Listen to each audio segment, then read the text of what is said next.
அனைவருக்கும் காலை வணக்கம். இந்த நாள் இனிய நாளாகட்டும். இந்திராபுரியை ஒரு சிற்றரசன் பலகாலமாக ஆண்டு வந்தான். அவனுக்கு 4 மனைவிகள் இருந்தனர். தனது 4வது மனைவியை மற்ற 3 காட்டிலும் அதிகமாக நேசித்ததால் அவளை பொன் ஆபரணங்களால் அழகுபடுத்தி சிறந்த உணவு வகைகளை அவளுக்கு விருந்தாக்கி மகிழ்ந்தான். எல்லாவற்றிலும் சிறந்ததை மட்டுமே அவளுக்கு கொடுத்தான். அவன் தனது 3வது மனைவியையும் நேசித்தான். ஆனாலும் அவள் மற்ற நாட்டு அரசுகளை கவரும் வண்ணம் நடந்து கொள்வதால் தன்னை விட்டு என்றாவது ஒரு நாள் போய்விடுவாள் என்ற அச்சம் கலந்த நேசம் வைத்திருந்தான்.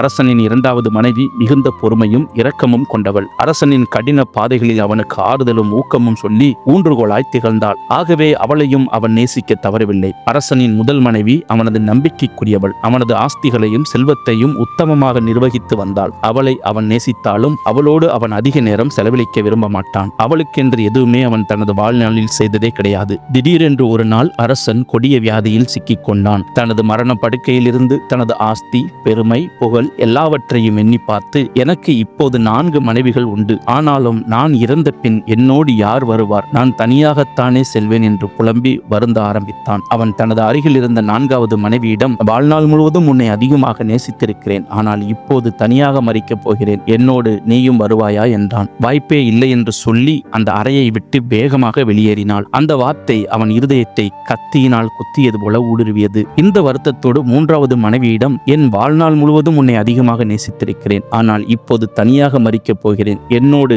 நீயும் வருவாயா என்றான். இல்லை, வாழ்க்கை அற்புதமானது. நீங்கள் இறந்த பின் நான் வேறொருவரை மனம் புரிந்து சந்தோஷமாக வாழ்வை தொடர்வேன் என்று சொல்லி திரும்பி பார்க்காமல் வெளியேறினாள். இன்னொரு புறம் இருந்த 2வது மனைவியை நோக்கி, என் வாழ்நாள் முழுவதும் உன்னை அதிகமாக நேசித்திருக்கிறேன். ஆனால் இப்போது தனியாக மரிக்கப் போகிறேன். என்னோடு நீயும் வருவாயா என்றான். அன்பரே, என்னை மன்னிக்க வேண்டும். நானும் உங்களை நேசிக்கிறேன். ஆனால் உங்கள் கல்லறை வரை மட்டுமே என்னால் வர முடியும் என்று சொல்லி விலகி நின்றாள்.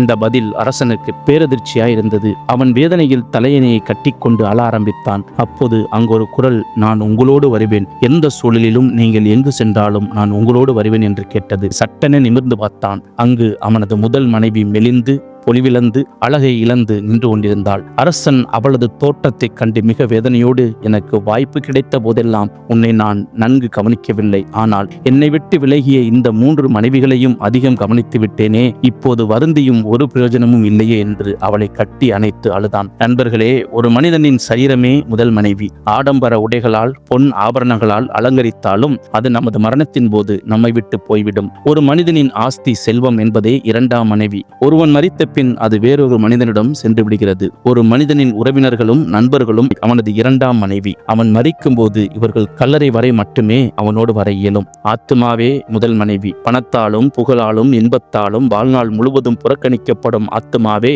ஒரு மனிதனின் மரணத்திற்கு பின்பும் அவனோடு கூட பயணிக்கக்கூடியது. ஆகவே நமது ஆத்மாவை தேவ வார்த்தையாலும் பிரசன்னத்தாலும் இப்போதே பலப்படுத்துவோம். ஆத்மா ஒன்றுதான் பரலோக ராஜ்யத்தில் பிரவேசிக்க கூடியதும் நித்திய காலம் வாழக்கூடியதும் ஆகும். உங்கள் ஆத்மாவின் மேல் அதிக அக்கறை கொண்டு தன்னையே தத்தம் செய்த ஆத்ம நேசராம் இயேசு கிறிஸ்துவை அதிகமாய் நேசியுங்கள். மத்தேயு 16:26. மனுஷன் உலகம் முழுவதையும் ஆதாயப்படுத்திக் கொண்டாலும் தன் ஜீவனை நஷ்டப்படுத்தினால் அவனுக்கு லாபம் என்ன? மனுஷன் தன் ஜீவனுக்கு ஈடாக எண்ணத்தை கொடுப்பான். இப்படியாய் இந்த உலகத்தில் எதுவும் நமக்கு நிரந்தரமில்லை என்பதை நாம் அறிந்திருந்த பொழுதும் அதை நாம் அநேக நேரம் மறந்துவிடுகிறோம். கர்த்தராகிய இயேசு கிறிஸ்து ஒருவரே நமக்கு நிரந்தரமானவர், நிச்சயமானவர். இதை கேட்டுக்கொண்டிருக்கிற அனைவருக்கும் கர்த்தராகிய இயேசு கிறிஸ்து நாமத்தினாலே மகிமையும் நன்மையும் கிருபையும் உண்டாவதாக. கர்த்தர் தாமே உங்களை ஆசீர்வதிப்பாராக. கர்த்தர் நாமம் மகிமைப்படுவதாக. இந்த நாள் இனிய நாளாகட்டும்.